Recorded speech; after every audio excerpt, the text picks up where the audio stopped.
மற்றும் வெள்ளம் காரணமாக அசாம் மேகாலயா முக்கிய சாலை துண்டிக்கப்பட்டு போக்குவரத்து நிறுத்தம் செய்யப்பட்டுள்ளது. நாட்டின் பல்வேறு மாநிலங்களில் வடகிழக்கு பருவமழை தீவிரமடைந்து வரும் நிலையில் அதன் ஒரு பகுதியாக கனமழை காரணமாக அசாம் மேகாலயா முக்கிய சாலை துண்டிக்கப்பட்டுள்ளது. அசாமின் கவுகாத்தி மேகாலயாவின் துரா நகரங்களை இணைக்கும் முக்கிய சாலை துண்டிக்கப்பட்டுள்ளதால் போக்குவரத்து பாதிக்கப்பட்டுள்ளது. சாலை துண்டிப்பால் இரு பகுதிகளிலும் சரக்கு வாகனங்கள் உள்ளிட்ட வாகனங்கள் நீண்ட வரிசையில் காத்து நிற்கின்றன. துண்டிக்கப்பட்ட சாலையை சரி செய்யும் பணிகள் துரிதமாக நடைபெற்று வருகிறது. கேரளாவில் மழைக்கு 32 பேர் இதுவரை உயிரிழந்ததாகவும் ஆயிரக்கணக்கான மரங்கள் மின்கம்பங்கள் சாய்ந்துள்ளதாகவும் தகவல் வெளியாகியுள்ளது. கேரள மாநிலம் முழுவதும் பரவலாக கனமழை பெய்து வருகிறது.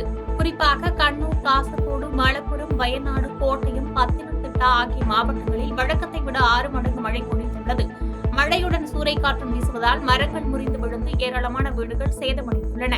அதேபோன்று மின்கம்பங்கள், மின்மாற்றிகள் ஆயிரக்கணக்கில் சேதமடைந்துள்ளது. இதனால் கேரள மின்சார வாரியத்திற்கு ரூபாய் 50 கோடிக்கு மேல் இழப்பு ஏற்பட்டுள்ளது.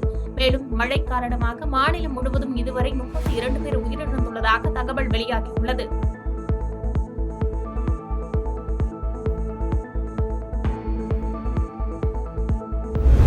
வடகிழக்கு மாநிலங்களில் கொட்டி தீர்த்த கனமழையால் இதுவரை 30 பேர் உயிரிழந்ததாக தகவல் வெளியாகியுள்ளது. வடகிழக்கு மாநிலங்களில் தொடர்ச்சியாக பெய்த கனமழையால் வெள்ளப்பெருக்கு மற்றும் நிலச்சரிவுகள் ஏற்பட்டுள்ளது. அசாம், அருணாச்சல பிரதேசம், மேகாலயா, மணிப்பூர், மிசோரம் ஆகிய வடகிழக்கு மாநிலங்களில் கொட்டி தீர்த்த கனமழையால் மக்களின் இயல்பு வாழ்க்கை பாதிக்கப்பட்டுள்ளது. வடகிழக்கு மாநிலங்களில் கடந்த 2 நாட்களில் ஏற்பட்ட வெள்ளம் மற்றும் நிலச்சரிவில் சிக்கி இதுவரை 30 பேர் உயிரிழந்துள்ளனர்.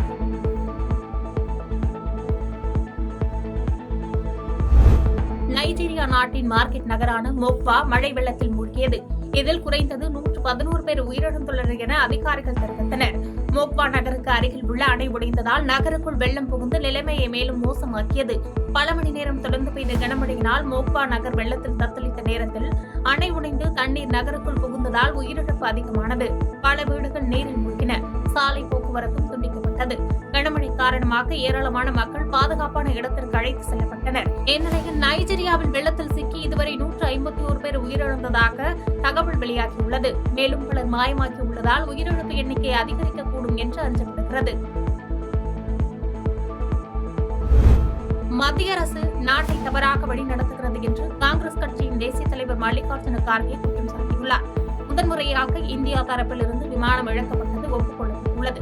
இந்நிலையில் மத்திய அரசு நாட்டை தவறாக வழி நடத்துகிறது என்றும் சிறப்பு பாராளுமன்றத்தை கூட்டம் நடத்த வேண்டும் என காங்கிரஸ் கட்சியின் தேசிய தலைவர் மல்லிகார்ஜுன கார்கே வலியுறுத்தியுள்ளார். மேலும் பாதுகாப்பு படைகளின் தலைமை தளபதி சிங்கப்பூரில் அளித்த பேட்டிக்கு பிறகு கேட்கப்பட வேண்டிய மிகவும் முக்கியமான கேள்விகள் உள்ளன. நாடாளுமன்றத்தின் சிறப்பு கூட்டத்தொடர் உடனடியாக கூட்டப்பட்டால் மட்டுமே இவற்றை செய்ய முடியும். மோடி அரசு நாட்டை தவறாக வழி நடத்தியுள்ளது என்று குற்றம் சாட்டியுள்ளார்.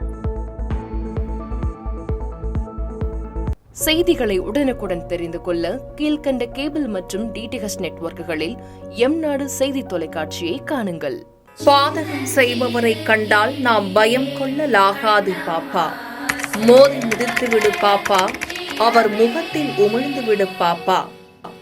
அண்மை செய்திகளை உடனுக்குடன் தெரிந்து கொள்ள இணைந்திருங்கள் எம்நாடு தொலைக்காட்சியுடன்.